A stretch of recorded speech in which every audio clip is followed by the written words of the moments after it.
Hello fighters, welcome back to the channel. और हम आगे कंटिन्यू करते हैं अपना ये करंट अफेयर की सीरीज़। हमने यहाँ तक कल कवर कर लिया था, अब आगे कंटिन्यू करते हैं। ये है WMO finding on lightning strike. Brazil में अभी क्या हुआ है, लाइटनिंग स्ट्राइक्स रिकॉर्ड किए गए हैं जिन्होंने 709 किलोमीटर की डिस्टेंस ट्रेवल की 2018 में। और इसके पहले जो सबसे लॉन्गेस्ट डिटेक्टेड डिस्टेंस था सिंगल लाइटनिंग का, वो था 321 किलोमीटर्स जून 2020 एंड 2007 में, जो कि यूएस में हुआ था। और ब्राज़ील जो है हाईएस्ट, मतलब ब्राज़ील जो है वहाँ पे हाईएस्ट इंसिडेंट होते हैं लाइट के पूरे वर्ल्ड में। ये रहा एवरेज कितना है, 77.8 मिलियन स्ट्राइक्स पर ईयर। और इसके बाद कुछ डेटा गिवन है। और जो अभी सबसे ज़्यादा मतलब सबसे ख़तरनाक जो हुआ है लाइटिंग का इफ़ेक्ट, उसको नाम दिया गया है, क्या वो क्या बोलते हैं, बुक में उसका नाम दे दिया गया है मेगा फ्लैश। ठीक है जी। अब जान लेते हैं लाइटनिंग स्ट्राइक्स इंडिया में क्या होता है। जो बिहार है, जो बिहार है वो सेकंड है आफ्टर उत्तर प्रदेश, जहाँ पे मैक्सिमम नंबर ऑफ डेथ होती है किसकी वजह से, लाइटनिंग की वजह से। कम से कम 170 लोग ऐसे हैं बिहार में जो लाइटनिंग की वजह से मर गए हैं। और 2009 में अप्रैल 1 से लेके जुलाई 31 तक। और धीरे धीरे क्या हो रहा है, हर महीने लाइटनिंग का जो इफ़ेक्ट है, जो जितनी लाइटनिंग होती है पूरे इंडिया में मंथ बाय मंथ बढ़ती ही जा रही है। लाइटनिंग स्ट्राइक जो है वो लोगों को ज़्यादा मारती है than any other weather events. अब देखते हैं लाइटनिंग होती क्या है। एक बहुत ही रैपिड मैसिव डिस्चार्ज होता है इलेक्ट्रिसिटी का, कहाँ कहाँ पे, एटमॉस्फेयर में। और जिससे वो कुछ पार्ट तक अर्थ पे भी आ जाता है। और जनरेट होता है जहाँ पे मॉइस्चर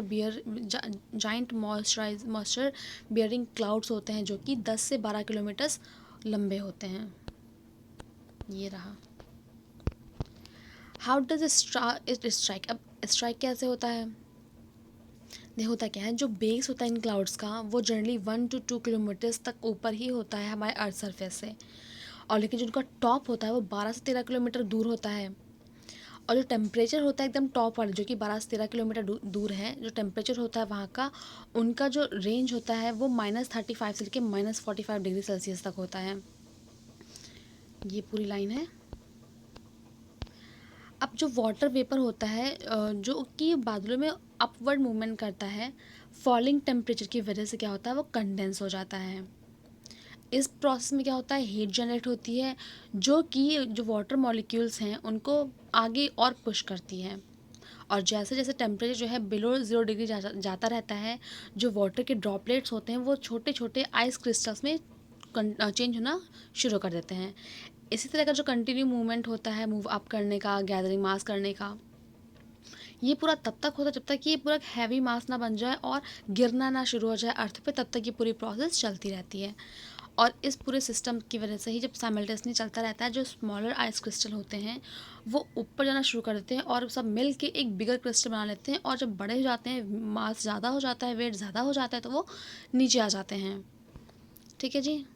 अब कोलिजन फॉलो होता है और इसकी वजह से क्या होता है, जो इलेक्ट्रॉन्स होते हैं वो निकलना शुरू कर देते हैं।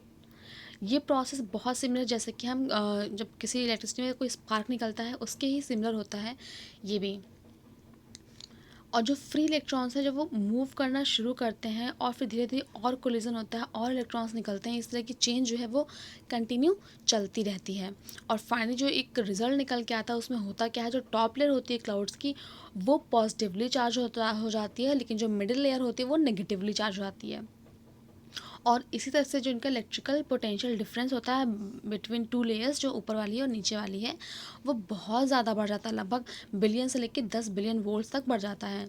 और इतने छोटे से टाइम में जो मैसिव करंट होता है, करीब वही बताया ना आपको 10 बिलियन वोल्ट्स का, ठीक है जी, ये क्या होता है उनके बीच में होता है और धीरे धीरे क्या होता है उन लेयर्स में फ्लो होना शुरू कर देता है।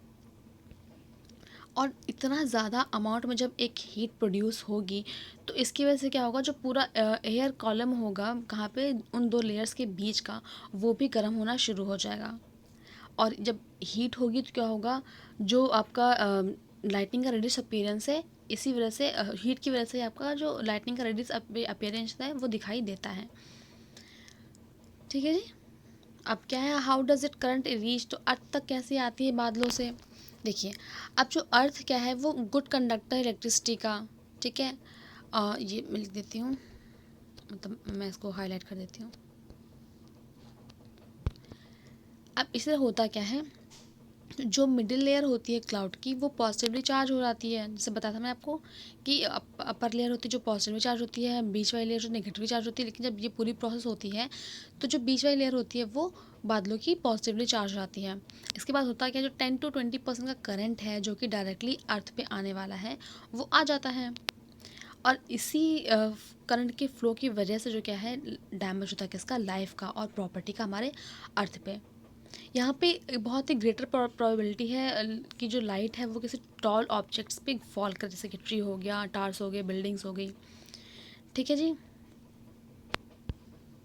और ऐसा होता क्या है, क्योंकि देखिए होता क्या है, जो एयर है वो पुअर कंडक्टर होता है इलेक्ट्रिसिटी का। ठीक है, आप हमको भी पता है, आपको भी पता है।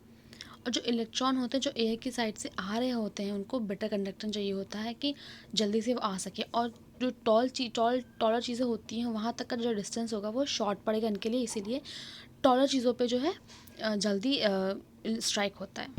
नेक्स्ट है जीलैंडिया। ठीक है, जीलैंडिया ही है। इसमें है क्या, जो जीएनएस साइंटिस्ट है न्यूजीलैंड के, उन्होंने एक अनाउंसमेंट करी है, उन्होंने एक अनाउंस किया है कि उन्होंने मैप, जो उन्होंने क्या किया, एक जो जीलैंडिया कॉन्टिनेंट है उसका मैप जो है वो तैयार कर लिया, किस शेप का है, किस साइज़ का है। अब इसका हम बैकग्राउंड देख लेते हैं क्या हम। ठीक है जी। साइंटिस्ट कंफर्म करते हैं कि 8 कॉन्टिनेंट है जिसको हम जीलैंडिया कहते हैं, अंडर कहाँ पे, न्यूजीलैंड एंड सराउंडिंग ओशन जो है उसका, वहाँ पे उन्होंने ये बात 2017 में कही थी। क्योंकि 94% जो जीलैंडिया का है वो 2 मिलियन स्क्वायर माइल्स है कहाँ पे और जो है अंडर वाटर है। मैपिंग के थ्रू जो कॉन्टिनेंट है इसको बताते हैं और चैलेंज भी करते हैं। अब लेटेस्ट फाइंडिंग क्या है, जीलैंडिया का जो एरिया है करीब 2 मिलियन स्क्वायर मील्स है, जिसका करीब करीब आधा एरिया ऑस्ट्रेलिया में है। लेकिन जो केवल 6% कॉन्टिनेंट है वही अबव सी है, बाकी सब अंडर वाटर है। इसके बाद क्या है, जो लेटेस्ट मैप अभी हमने डिपेक्ट किया कोस्ट लाइन का, टेरिटोरियल लिमिट्स का, ऐसे कुछ मेजर अंडर सी फीचर्स का। जो ये मैप है ये किसका किसका पार्ट है, global initiative to map of planets entire ocean floor by 2030, ये मैप इसके अंदर आता है।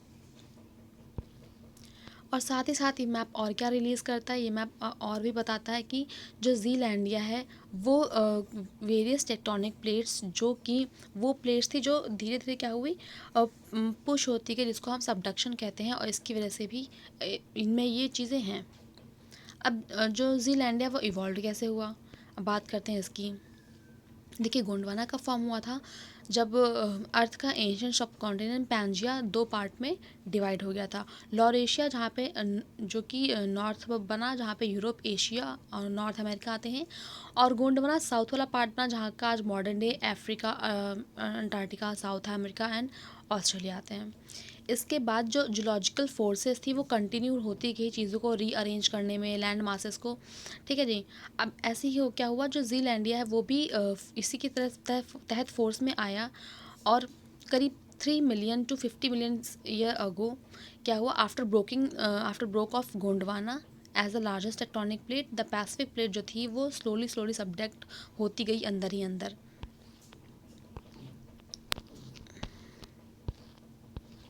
अब जो जर्नल स्टडी 2 का है, एक काम करते हैं हम इसको यहीं पे ब्रेक करते हैं, जब जर्नल स्टडी 2 का हम नए वाले में कंटिन्यू करेंगे। और मुझसे कोई भी गलती हो गई हो प्लीज़ मुझे बताइएगा, I will love to hear from you. तो अभी के लिए इतना ही रखते हैं, बाय बाय।